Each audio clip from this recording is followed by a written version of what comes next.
Well, I ordered this package the other day from Kapro Tools, if y'all remember right. They had put something in a goodie bag at the Workbench conference earlier last month now. They had a little short level in there and I was real impressed with it. So I decided I'd put an order into them. Now I paid for this stuff. This is not sponsored. If they want to later on, we might have to talk. But I was so impressed with that little level, I figured I'd order a couple things from them. Let's see if we can get them out of the box here.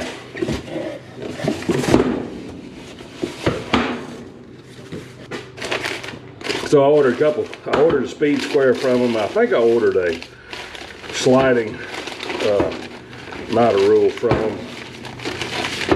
You know, if you see something pretty good, sometimes you want to try it out. So by them having that little short level, I figured it'd be worth making an order from them and seeing what else they had. Everything come in that big box. It come in that big box because we had that 3-foot level. So I ordered 2 different speed squares.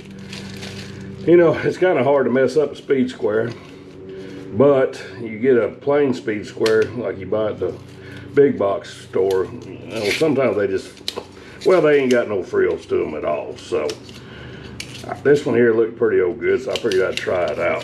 What I was hoping on this is you could put a pencil in it, a carpenter's pencil, and get it to work. I know they got that on there pretty good, don't they?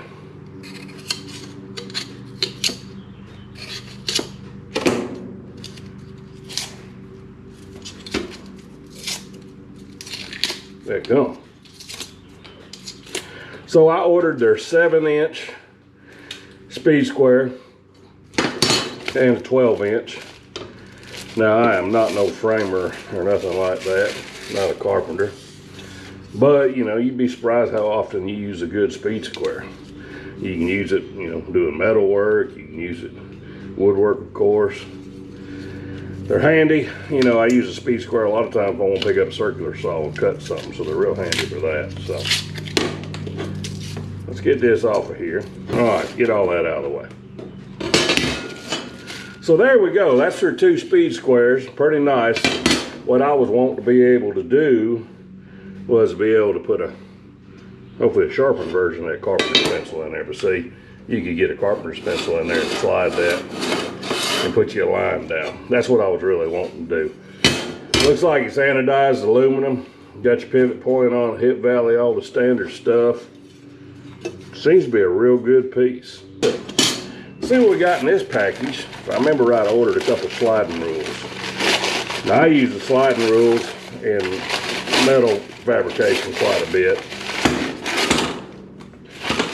So I did the same thing as I did on the other. I ordered the small one and a larger one. So that is a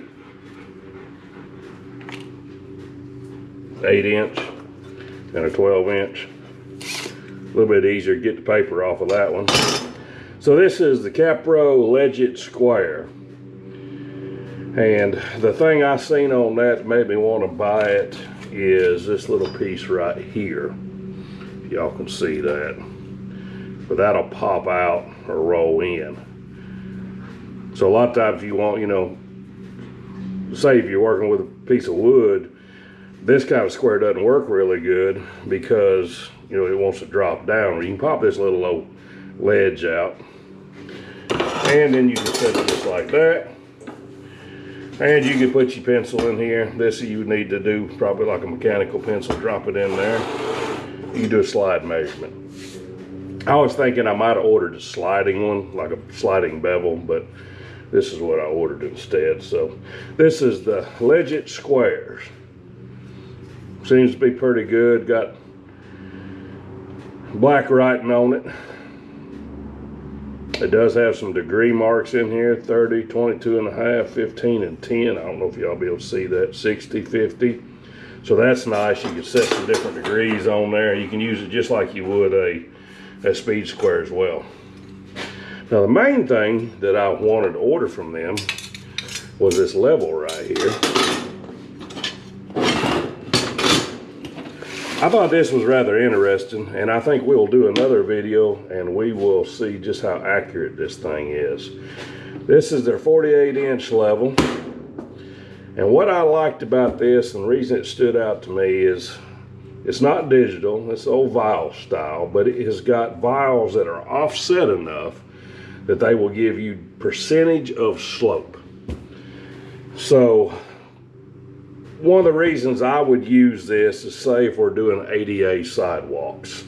ADA sidewalks, you have to be on the money.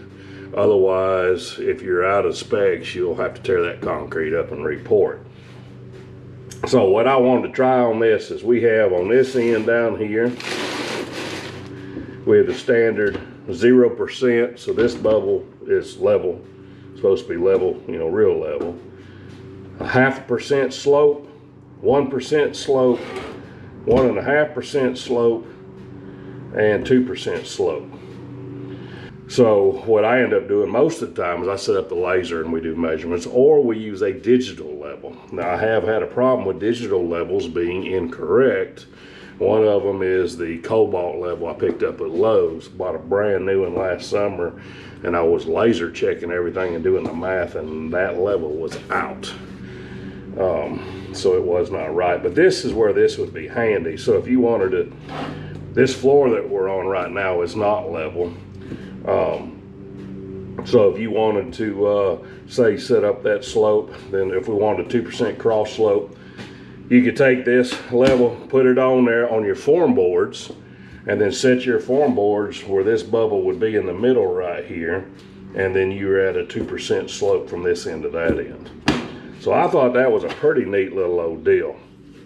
Now the level looks pretty good. It's light, it is aluminum. It's got the rubber pads on it on each end, so you can set it up against something without, you know, messing it up, say some sheetrock or whatever, which you wouldn't be using this on that. But I do like the fact that on the top it has the percentage. Now, a lot of people would say, well, you need degrees. Well, you use degrees in a lot of stuff, but when you're doing slope work like we do in, you know, in dirt work and concrete work and stuff, you're actually using percentage of slope. So you use percents. So it's well marked on top for each vial, and it's got it marked on the side. And it appears it's got a breakout on here on each one of these. So it's got your slope, like on this one, 1.5%. It converts it to a gradient degrees, got a ratio, a pitch, and then some metric on it. So that's pretty neat having all that. So I think what we will do is we will set up on another video. I think what we'll do is we'll set up a table, probably take the fixture table, we'll get it level because I have adjustable feet on it. We'll get it guaranteed level, and across this 4 foot we'll set it up, we'll do the math and everything, and we'll set up one end higher than the other where we know exactly what it should be, and then we'll test these vials and see how close they are. Then this are very similar to the one, if you remember we did that video, this is what they gave away in Workbench Con. One thing I liked about it is the bubble isn't much smaller than the 2 inside lines.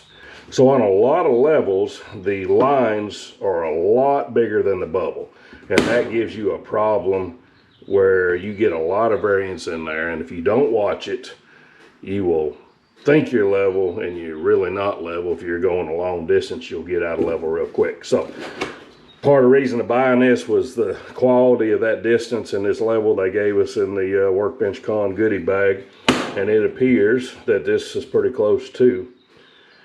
If we look down there, that bubble is not much narrower than them 2 lines, and that's what I want. So altogether, I'm happy with what they got. 2 speed squares,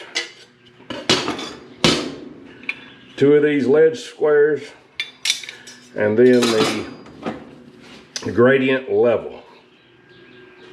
So if you're like me and you need something like that, it might be worth a try for you to check them out. So that's that on the Kapro Tools unboxing.